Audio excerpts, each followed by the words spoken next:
school districts to vote to change its operating tuitioning pattern. So as a matter of practical matter, this configuration of districts is the most likely to form a UUSD because its member towns have a history of working together to operate a union high school, and perhaps most significantly, are most likely to think of all students enrolled in the union high school as our students, rather than students from town A or B. Finally, in most instances, the combined ADM of existing union high schools and its member elementary school district renders the UUSD large enough to support the planning and administrative functions of a supervisory union as required, and thus is capable of being a preferred structure. So the districts discussed in this part are divided into 3 categories, so it goes into that. So that is the secretary telling us about what is possible. And it's possible because they have all the same operating, and the practical because they have it working together. So I was hoping if we could use these as a jumping off point to, do we agree or disagree with the possible or practical? So that way it's a way of refining our own way of thinking. So Oliver.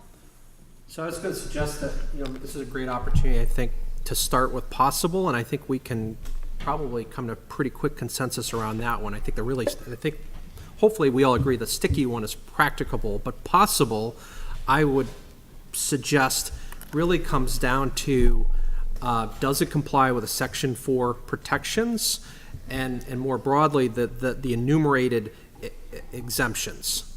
So in other words, it's possible if it does not fall into one of those, if the merger partners don't fall into one of those categories, then it's possible. So it's pretty black and white. Yeah, and I think that's what, and the secretary in here is saying this is very possible because they have all the same operating structures. Everybody has the same, is it K through 6 and 7 through 12 is a union high school. So it's possible. And again, I like the fact that you brought up except for the exemptions, because by law it says you cannot, it's not possible if it is a tech center district. It's not possible if you're an interstate district. Peter. I'm going to just state the obvious, and it's also that they all separately voted to do it, to go into this. Into the union district, yes, so into the union high school. John? Just a question for the board.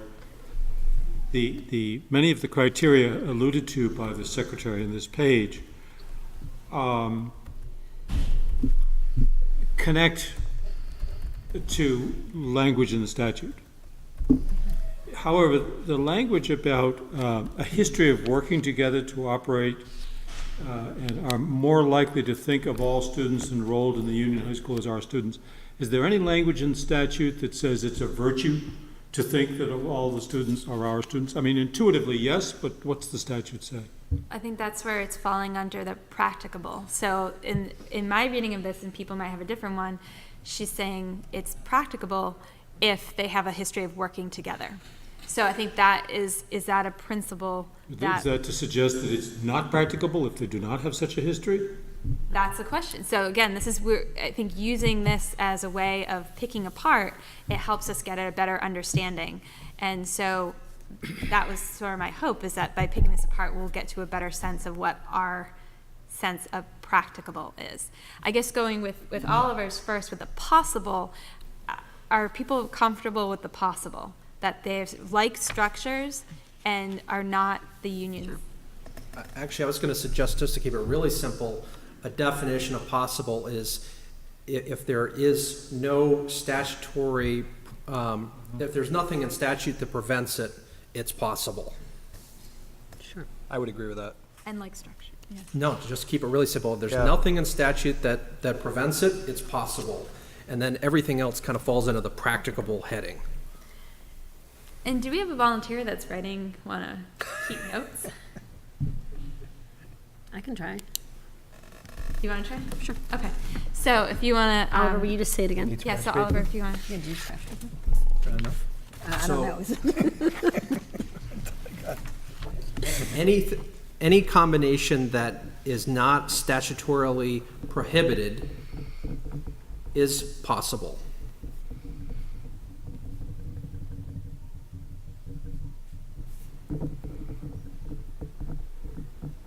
John's got it too, so we got 2 going. That's a good place to start. Okay. So that's good for possible. And so then to pick apart what John was saying, the practicable, And this is where it's more of the debate. And so that's why I want to use what is in here as a way of talking and discussing and agreeing or disagreeing. And so, John, you brought up that is it practical because you have a history of working together? So does it make it unpractical if you have no history of working together? And so thoughts from Board Member Stacy. Sorry. I'm glad, Krista, you had us reread this because I had not focused yet on this part, the word capable, not to add necessarily another word we have to define. But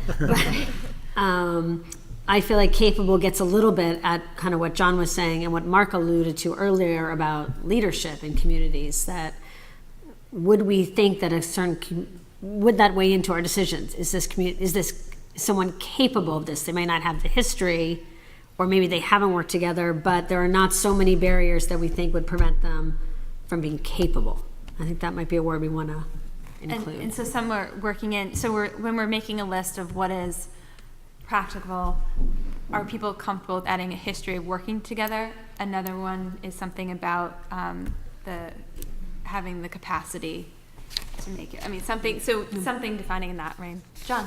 I'm such a nerd that I. That's why we appreciate you and love you. So thank you for. Practicable. Yes. And one definition is something that is practicable is something that can be reasonably done.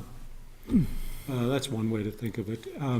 What makes me uneasy about where this conversation might be leading is to the possibility of reaching a conclusion that, it's not practical to put town X and town Y together because they hate each other so much, or that they're so whatever.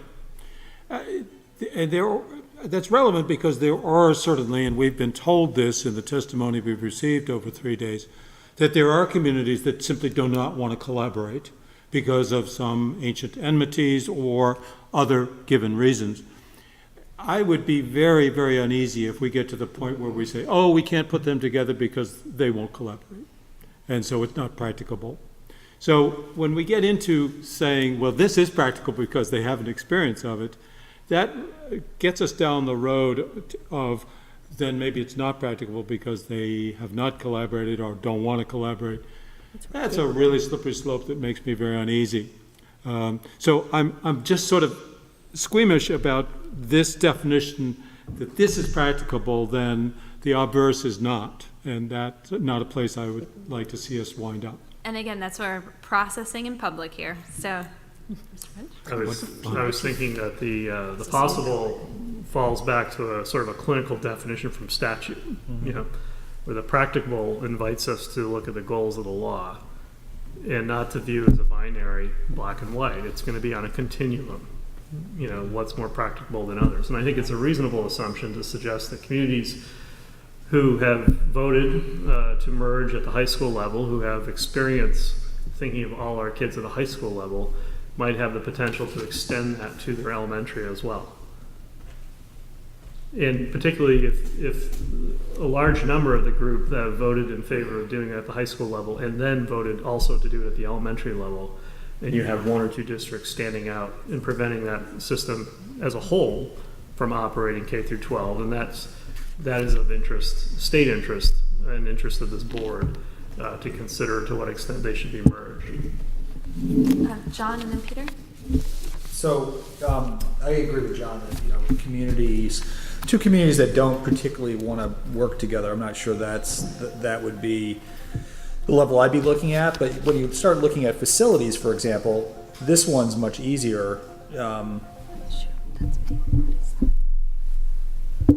I think that was from my using that as a timer earlier. Your time's up. Yeah.